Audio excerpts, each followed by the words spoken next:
Welcome to Mock the Week. I'm Darby, and joining me this week are Andy Parsons, Holly Walsh and Ed Byrne, Chris Addison, Hugh Dennis and Milton Jones.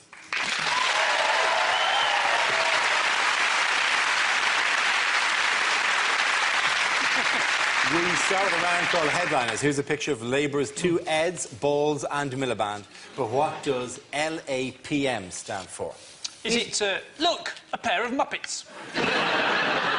Is it, in fact, every train traveller's nightmare? Is it lardy arse and Pratt on mobile? Is it, lovers avoid public meeting? Miliband thinking, Labour actually picked me? Or is Ed Miliband making his most important decision to date, large American, pepperoni, margarita? Is it just a state of the Labour Party in general? Is it just lumbering along pretty miserably? Is it Linda and Paul McCartney? I haven't got my glasses on to be honest. Is it last administration pissed money? That close to satire. Is it simply lengthy article perplexes moron? OK, we're going to get the correct answer if we can. Labour admit past mistakes? Well done, Andy Parsons. Thank you very much. Yes, the answer I was looking for is Labour admits past mistakes. This is the news that the Labour Party has apologised for some of its serious failures during its 13 years in power. Adopting a mea culpa strategy at this week's party conference, Ed Miliband admitted the party had got it wrong on immigration, and Ed Balls apologised for their role in the banking crisis. Have you been following the conference? Oh, yeah, avidly. Because Ed Balls said, actually, that the financial crisis caught them by surprise, which is very odd, because if there's one thing that Balls do, it's warn you that there's about to be stuff coming.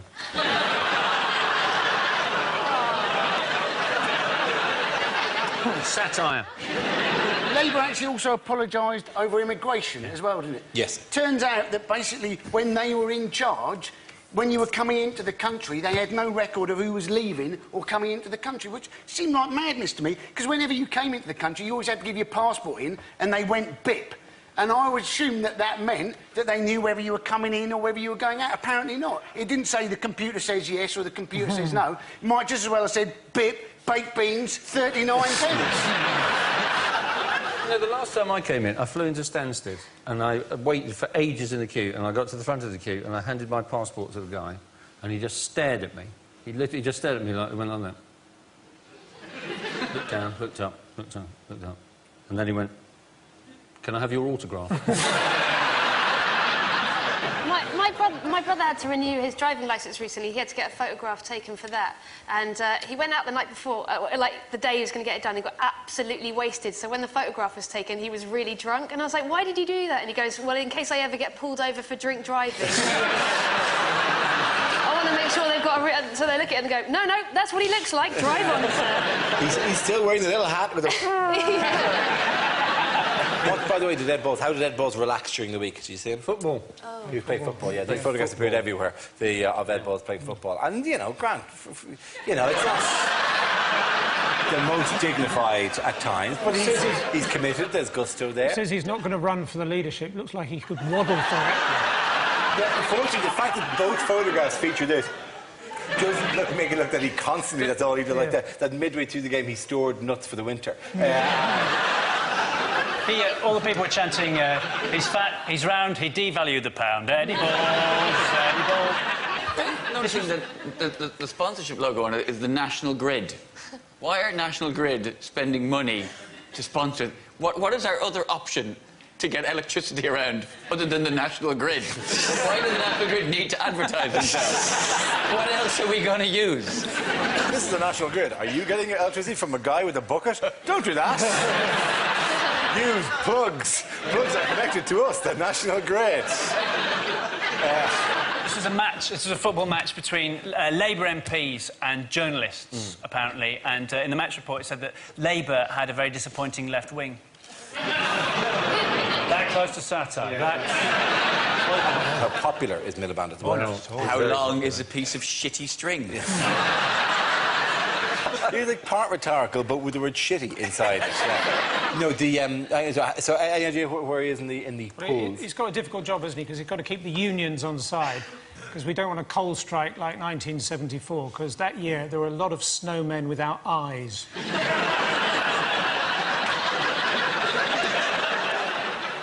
it that his personal rating is at an all-time low? His personal rating is minus 33 at the moment. Does that mean 33 people have to like him for him to say, nobody likes me?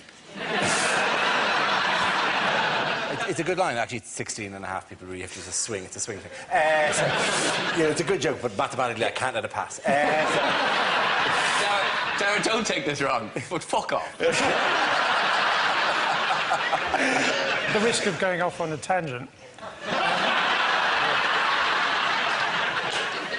I am impressed with the TV coverage of the Labour Party conference, particularly Paxman.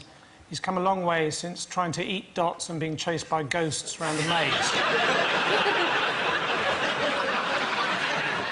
Never happier to say this. In other news, what is David Cameron doing to improve Britain's image abroad? Now, this is interesting, because David Cameron has decided he wants to put the great back in Britain, because he is worried that after the riots, people think it's called great because it's the best place to start a fire in. It's a very clever joke that got absolutely nothing. He's trying to promote Britain abroad, isn't Yes. he? He's basically trying, the ministers want to encourage people to come and shop in Britain, and you're worried that apparently the rioters may have given a negative image to Britain abroad. Yeah. But I'm thinking, if you wanted to come to Britain for shopping, I don't think the riots would have put you off. You'd have thought, brilliant, I can go shopping and I won't have to pay for any of it. But this campaign, the posters are including images like Richard Branson, Wallace and Gromit. I'll look at that. I'll just show you the posters, yeah, because these were released by the Department of Culture, Media and Sport. Let's have a look at one of them. Countryside is Great Britain. See, it's difficult to even read them out loud because you don't really know how... It's Great Britain underneath. So great. Heritage is another one, as you mentioned. Henry VIII is on the first. And my personal favourite, which is Green, is Great Britain, which is clearly written by Yoda. Green is Great Britain. Anyone can do it. Anyone can do it. We banged up a couple, just yesterday in the office. I like this one. It took 2 flushes. Now I feel great.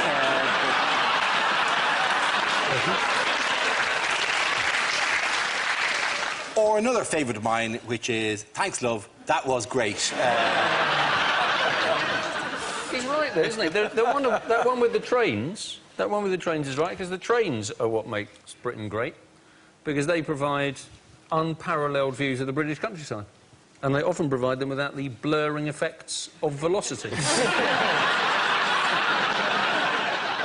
It's not a very imaginative campaign, is it? He's just nicked the idea from Frosties, basically. As far as I can tell. What next? What next? The Thames. It's so full of sewage, it even turns the water chocolatey.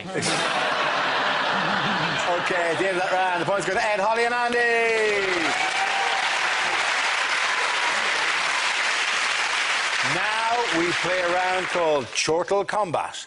This game involves Milton, Holly and Chris, so if you could make your way to the performance area, please. This round is a stand-up challenge. I launch the wheel of news, and wherever it chooses to stop, one of our performers must step forward and talk about that subject. The winner is whoever I think is the funniest. OK, here we go. Let's spin the wheel. The first subject is modern living. Who wants to come in on that? Holly. I recently changed where I live. I moved house, and I've moved to one of those areas that I think a lot of Britain is like this. It's sort of nice in some areas and a bit scuzzy in other areas. It's sort of place where if you see a white tent on the side of the road, you're not quite sure if it's a crime scene or a farmer's market. When I bought it, my parents came to visit me, and they gave me the most middle-class moving-in present you can give anyone. They gave me a visitor's book. Which is really sweet, right? But I live in a one-bedroom flat in Peckham. If you come and stay with me, you have to stay in my bed. And I'm not sure I want those people signing a book with a comments box. People seem to celebrate in really odd ways now. People are really into fancy dress. That used to be a really American thing, but, like, the British are really getting into it. Like, I I hate fancy dress. I absolutely hate it. I've had some bad experiences. I once went to a Halloween party dressed as the Grim Reaper. That's a pretty common, you know, choice of costume. The only trouble is, I got the wrong address. I mean, it was bad for me, even worse for the old lady who opened the door. Found a harbinger of death standing there apologising for being early. With a bottle of Archers. Thank you very much, Ron and Holly. OK, let's spin the wheel again. And the subject is weather. You do it. I'll do it. I've got this. Weather is one of the things that shows that the British people are great big Jessies. Not the British people, actually. No, there's a split here. When it snows, Scottish people do this. Oh, look, love. Snow. See you later. English people go, oh, God! It is the end of day! When it snowed last year, the BBC were going, don't go out! It's -2! We don't know if humans can live at that temperature. There are men made of snow with outstretched arms waiting for you. Go, go! And the news always talks us up. We're always woefully underprepared, woefully underprepared. Where's the salt? Where's the salt? Where's the salt? Look, we're never going to run out of salt in this country. As long as supermarkets continue to do value meals, we'll be fine, right? Fling a few lasagnas up the M1, you'll be grand. Don't worry about it. Chinese meal for 2, good for 40 miles, I should think, which won't be a problem. We massively overplay this. The news are the worst at it. Sky News, I was watching Sky News on the day after it snowed, the day of the lethal compacted ice. Reporting from a rural spa where supplies were running low. And in an attempt to ramp up the tension, the reporter genuinely said this phrase, "This place is down to its last pack of croissants." Oh, God, the humanity! Forced to eat pain au chocolat! Thank you very much, Chris. Well done. OK, that leaves us with Milton. Let's see what you've been left with. Let's spin the wheel. And the topic is careers.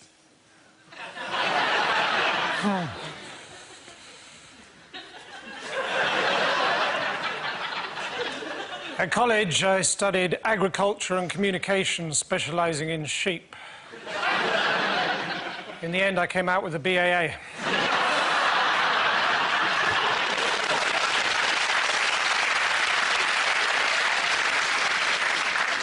After that, I set up the British Sheep Census, but I fell asleep halfway through that.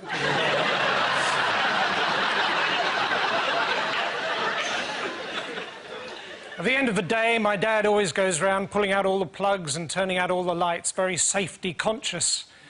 Why he got the sack from air traffic control.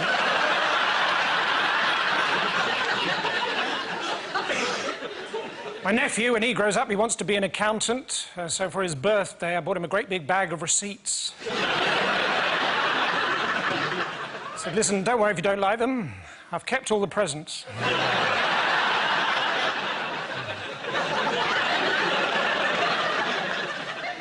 You know, when you're a pirate and you work mainly canals, annoying, isn't it, when you try and get one of your enemies to walk the plank? They just run off down the towpath.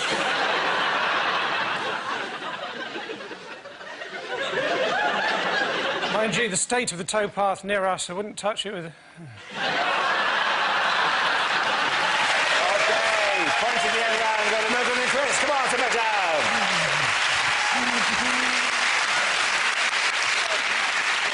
Our next round is called If This Is the Answer, What Is the Question? On the board are 6 categories. Holly, which category would you like? Please, might have foreign news. OK, your category is foreign news. And the answer is 12 years. What is the question? Is it how many years WKD has to be in